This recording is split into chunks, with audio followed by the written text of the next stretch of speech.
Thank you. First of all, this is for Refuah Shlema of Gisa Bat Chinka, Shlomo Ben Yosef, Adina, Yitzchak Ben Geula Victoria, Ayelet Esther Bat Shendel Nechama, Rachamim Ben Tamara, Bechor Ben Chana, Bechor Ben Penir, Aryeh Leib Ben Olga. And also to the Hatzlacha for people who help us support the Yeshiva. Among them is Mr. Steve Stern, Eitan Meir Ben David, Chaim Yosef Ben Sarah Hinda, Benjamin Ben Batya. Who? Email. Email, yes, okay, yes, email. Our executive producer asked me to remind the email. The email is rabbigaon@gmail.com, and our yeshiva website is yeshiva.etzion.com, and we also have a YouTube, and so on and so forth. Have fun. Anyway, so Sefer Shmois. We're starting Sefer Shemot. I don't want to expend too much on that certain matter, but I would really like to tell you, first of all, that the parasha is called Shemot for specific reason, not just because it started Ve'ele Shemot, right? You should call it Chumash Ve'ele or whatever it is. But it's called Shemot because the kli in which a person operates in the world, the vessel in which he operates in the world, is his name. And therefore it's very important to give a kid a very good name. And it's very appropriate to give a kid a Jewish name. Right? If you call your kid Tom, or you call him, I don't know, whatever, George, it's very nice. So yeah, I didn't say Jerry, it's enough examples. So you don't get. Okay, fine. You want an English example? We'll call him Owen. Right? So you're really limiting his ability to do certain things, and we'll see why. Because the Shem is the tzura of the kli, and the tzura, the shape, is what would reveal will be what reveals the light that will come out or will be able to be held into this vessel. That's why it's very important to have Jewish names and to keep you calling yourself and associate yourself with that Jewish name. Now, why is that? Because every letter is a frequency that revealed to us a certain light of a certain part of that light, and that light, of course, is the light of HaKadosh Baruch Hu. Because we have the Chavbet Otiyot of the Torah, that HaKadosh Baruch Hu created the world and so on and so forth. The letters, when you put them together and you create a name for that, it shows a very unique quality and very specific quality in creation itself. It's very interesting that the word Shmot in Gematria is, 646, which is the same Gematria of Elokim bara et Adam. God created man. So, and now you can see why man is the one who's going to fix the world, not somebody else, and so on and so forth. The whole entire creation was created in a fashion of lights and vessels. Okay, the vessel is the kli, which holds us, and the light is what fills in. The light of HaKadosh Baruch Hu fills in, and together with this combination, we can do actions and we can operate in this world.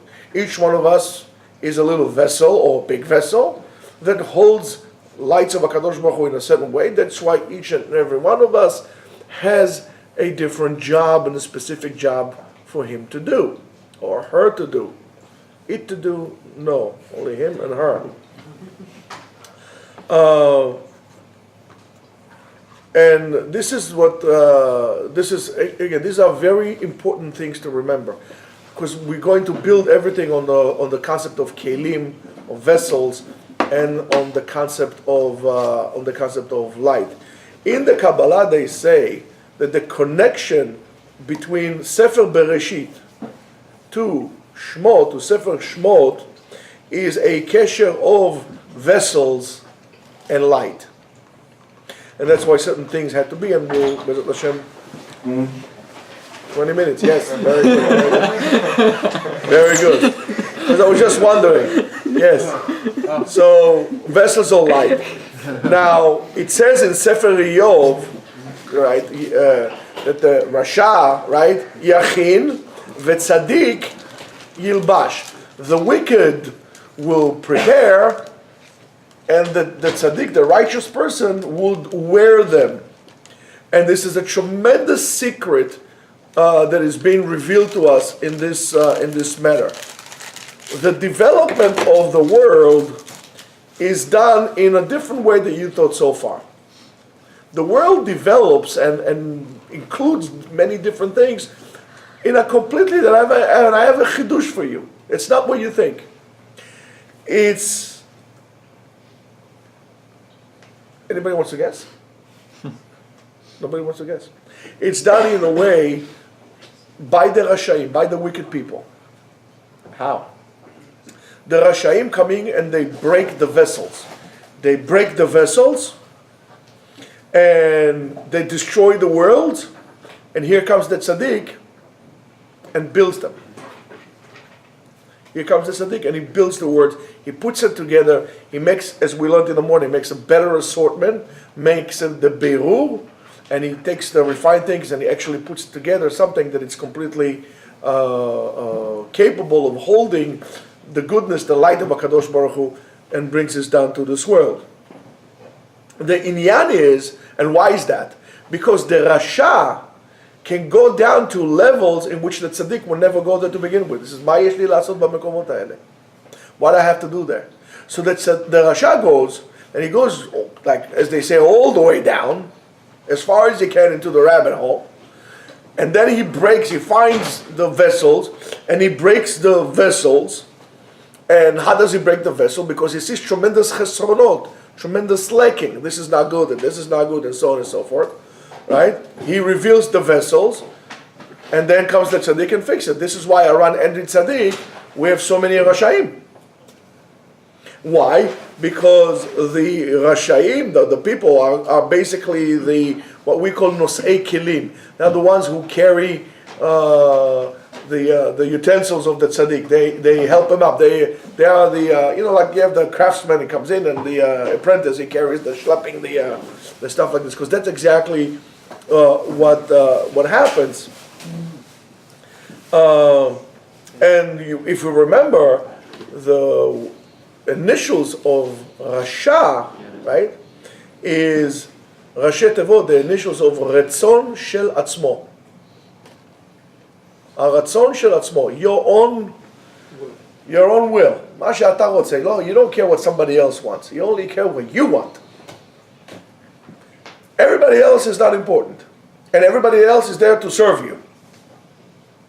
You see an opportunity in every person to what? To serve you. That's a Rasha.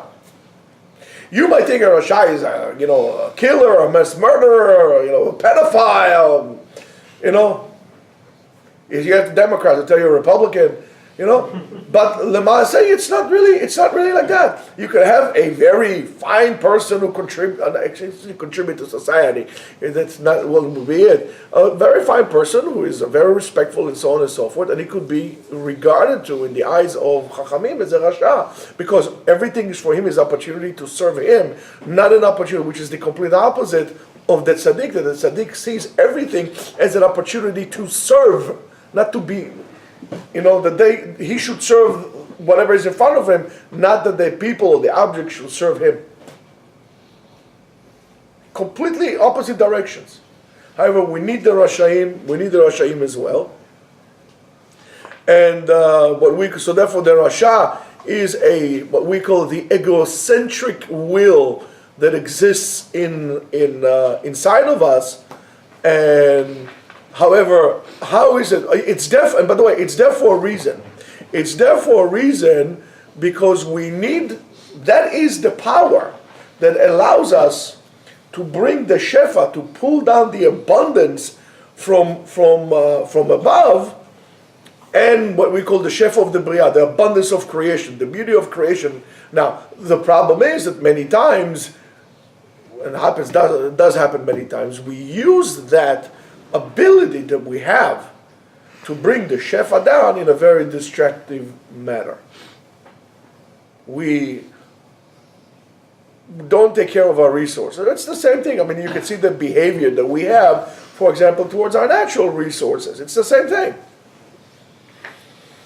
Whether it's polluting our water sources and so on and so forth, we don't take care of it. We don't take care of it, and we have a Kadosh Baruch Hu gave us water, and we don't take care of it. We waste it. Do you ever think about what happened to all the water that you open the drain and it just goes there, like when you brush your teeth, you're going like this, and the water is going. Where is it going? This is a good water. Yes, you're paying for it. Imagine you have to schlep it. I don't think you will brush your teeth.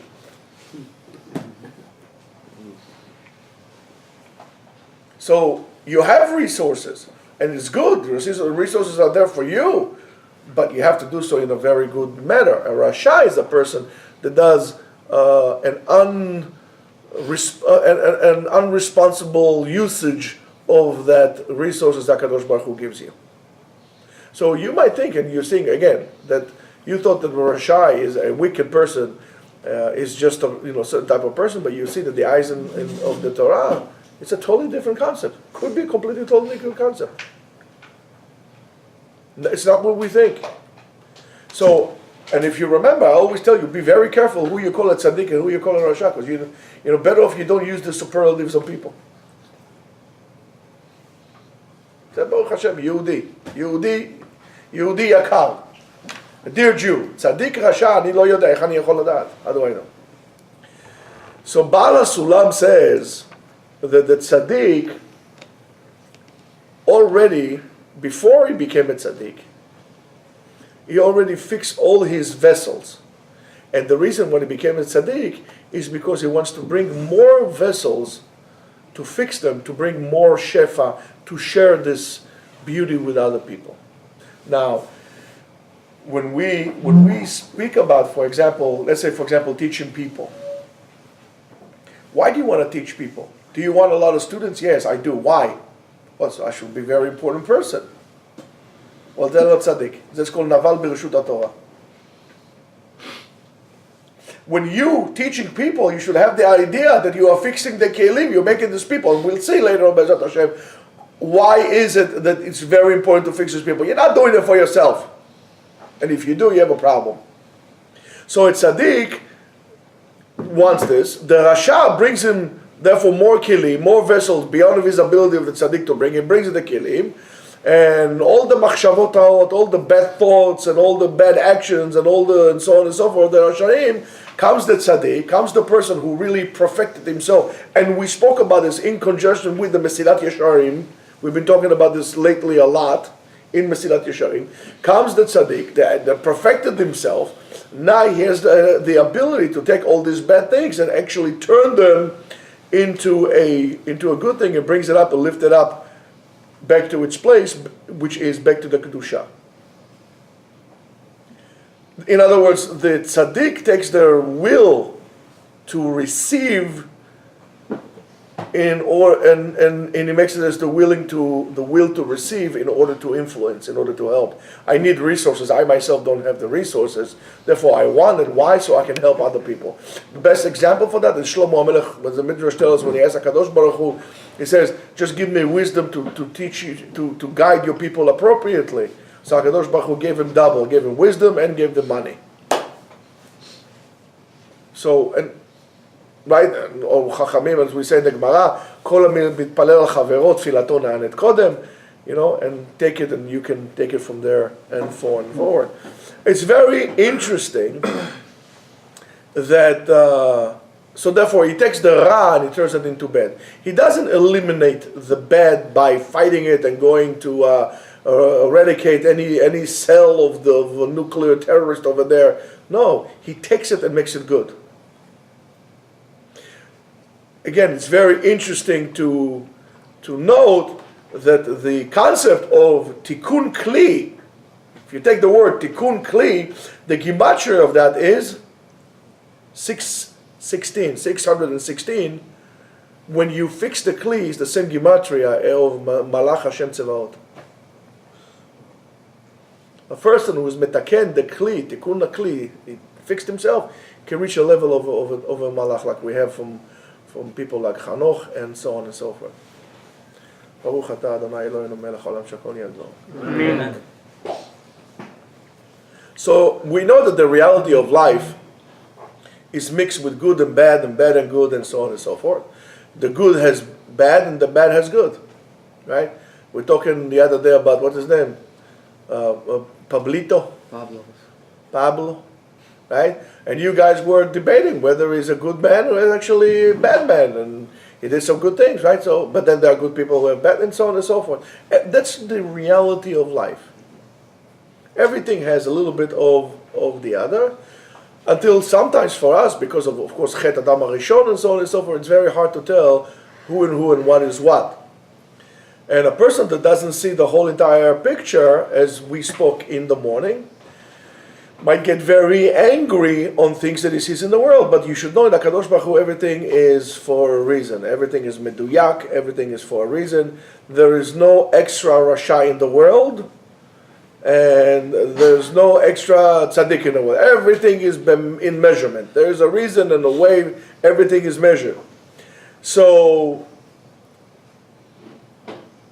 when you have this in mind, right? When you have this in mind, and you understand now that the Rasha brings the vessel, and comes the tzaddik and fixes the vessels, and it brings the light, in a way, everybody does their job. Of course, you should always strive to become a tzaddik, but even a Rasha, and that's why you're not supposed to kill people, because even a Rasha has a right to live. You don't just go ahead and say, oh, it's a Rasha, what good does it do? Oh, kill him. You can't do that. As we spoke about. You see, everybody has a job. That's why this kind of point of view help us bring the Rasha back b'tshuva, to make him chozer b'tshuva. Because it's like looking for a treasure in a pile of dung, right?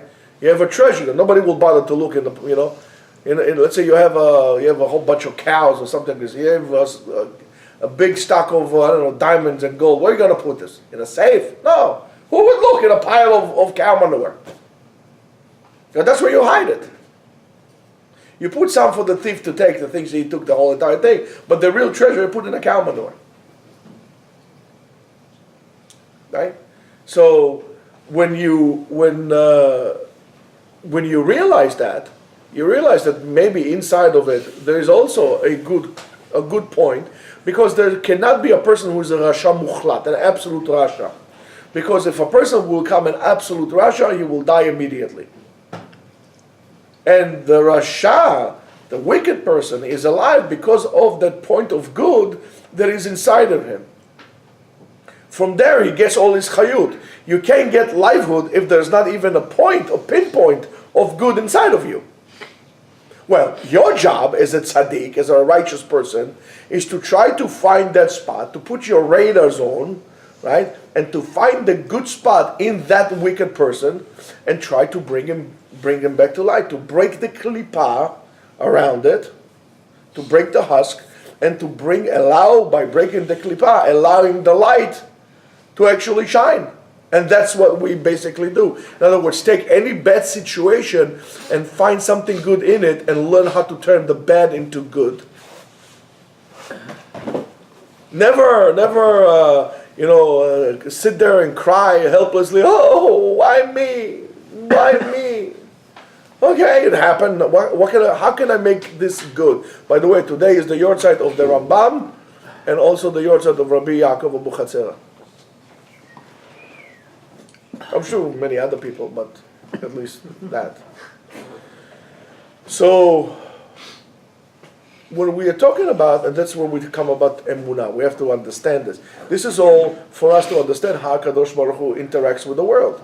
So that the whole concept of emunah that might come to us might seem to us, that comes from some kind of a theological philosophy, is already included in what we refer to as emunah in Judaism.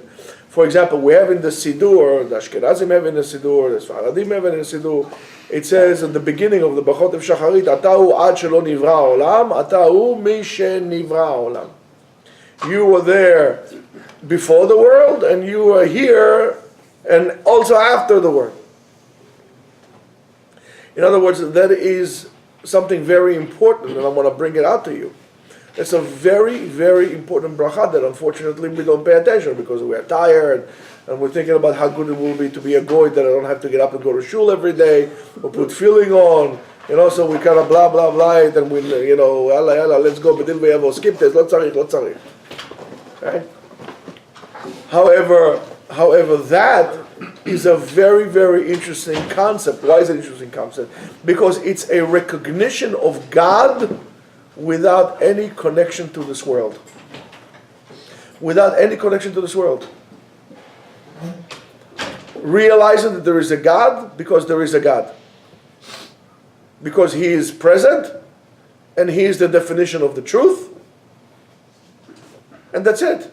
And to a person that has that, he doesn't need any scientific proof or scientific this and deduction and induction and all kind of stuff like this. God is God, that's it. It's an axiom. God is God. I don't need proofs for that. I need proof that I'm alive. I don't need proof that God is around. That I don't need. Sometimes I'm not quite sure. I still think I'm dreaming sometimes. I need every single day a reminder that I'm alive. But there is an understanding that God is God. And that's a very deep thing. You have to understand that. Because many times we are like deer in the headlights when somebody says, well, prove it to me that there is God. Well, tell them, maybe you took the wrong pill. Which one? The blue one or the red one? One of those. Red. The red. Who said red? No, the wrong one is the blue one. Huh? The wrong one is the blue one. The wrong one is the blue one? Okay. The wrong one is the blue one. That's I think they call the Democrats, no?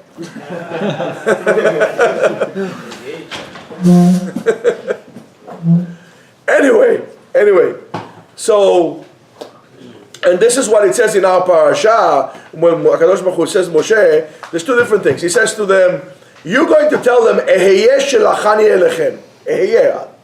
Eheyeh means whatever, I will be. Kesera sera. Eheyeh. He doesn't say Elokim, not El Shaddai, not nothing. Eheyeh shelachani elechem. But if they're not going to understand that, well, therefore you should add something else. Elokei avotechem, right? The forefathers, the God of your forefathers, and not just that stuff. And he continues, Elokei Avraham, Elokei Yitzchak, ve'Elokei Yaakov shelachani elechem.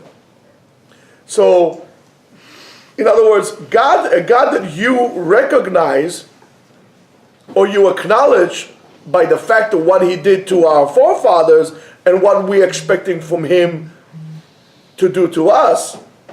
And that is a very important point on distinguishing the Emunah in Am Yisrael in two different levels. And by the way, both of them are legit and they're kosher. One of them is recognizing God because He is God. And the other one is recognizing God from the functions that people attributed to God.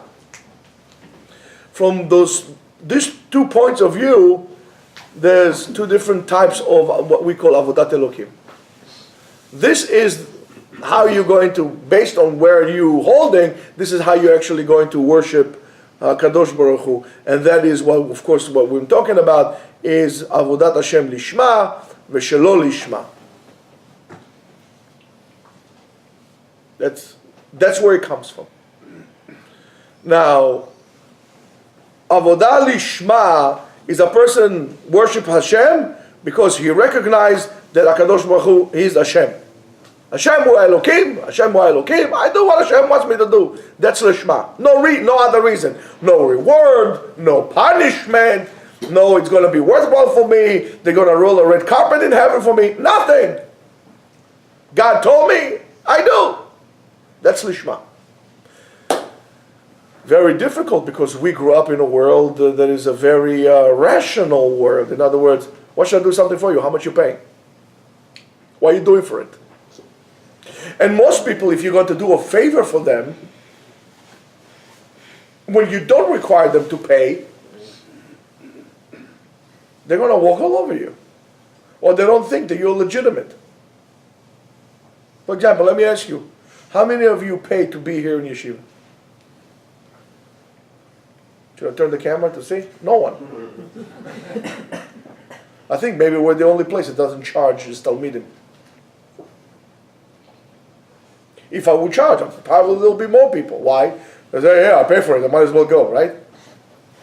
But we need somewhere along the line to break that system of this concept, because we need to learn to do things lishma. And think about this. Think about it.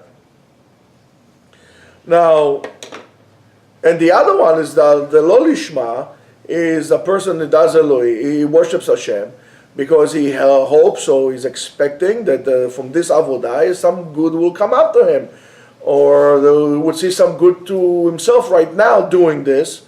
For example, if I'm going to come to learn, I'm going to have a lot of parnasa. If I'm going to come to learn, I'll do this mitzvah. I won't go to hell. And so on and so forth, right? And the Rambam says this in a very, straightforward way, very Rambanic way to say it. And he says the Torah permitted, pay attention, the Torah permitted humans, us, to worship God. It's not something that you decide, all right, there's God, okay, there's God that created heaven and earth, okay, I'll worship him. Who said you should allow to? Somebody gave you permission to? Avraham Avinu. Avraham Avinu didn't have any permission. The permission was given to us, was given to him, was not given to us. When it's an inheritance. Even in your inheritance, in the will, some people can contest that. No, he gave it to us. There was the brit, the covenant that he made with us. So, and it says, the Torah permitted us to worship Hashem, to be mekayem the mitzvot, letikvat sachar, uleimana min ha'avera mirat kodesh, mirat onesh. We could have thought that the only way for me to worship Hashem will be through doing things lishma.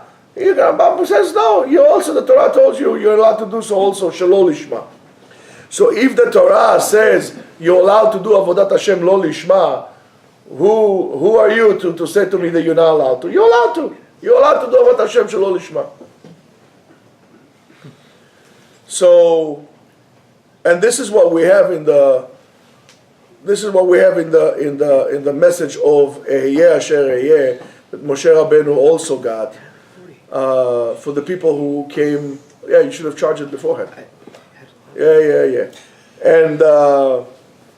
And that's something that we should have, when HaKadosh Baruch Hu tells us Ehyeh Asher Ehyeh, that's what we are talking about in terms of the levels of Avodat Hashem that we all coming through this. Now, when Sefer Bereshit deals with Maaseh Bria, with creation, which is very important to remember, the actions of the Rishonim, the beginning of the world, that's what we have on the Avot. Sefer Bereshit only deals with the Kilkulim, with the bad things that happen, right? Whether it's the actions of Adam HaRishon, the Maaseh of Cain, the Dora Mabul, the Dora Palaga, Nimrod, etc., etc., etc. Everything talks about the damages those people did until Avraham Avinu came and started to do what we call Tikkun Olam, fixing the world. And if you take the word of Avraham Avinu, his name of Avraham Avinu, that's why we're going back to the concept of name.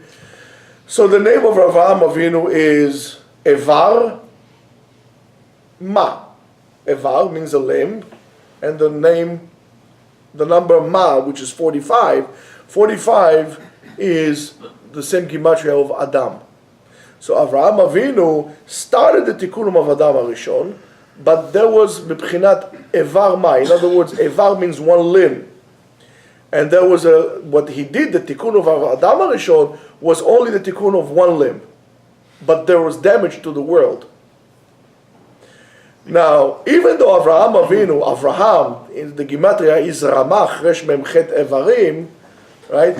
He was Shalem B'Tikkun HaEvarim of himself, but he didn't reach, in terms of Tikkun HaOlam, fixing the world, he didn't reach to that level. He didn't reach that level. He fixed himself, but he didn't reach that level. Now, Avraham Avinu is just the beginning. Moshe Rabbeinu is the one who is actually continuing and is winding up at Tikkun HaOlam that Avraham Avinu started. And that's what the Rambam is explaining, that Judaism prepared the world for the belief in the concept of one God. And Moshe, if you take the word Moshe, the name Moshe, and it's Memhei, again 45, Adam, and Shin.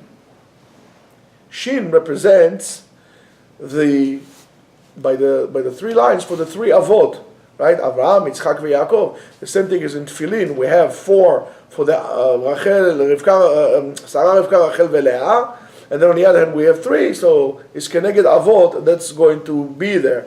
Moshe is the person, Adam, who is connecting himself to the path in which the Avot, Avraham, Yitzchak, and Yaakov had started. He's going on the derech, on that same derech. Moshe was supposed to bring the whole entire world of the tikkun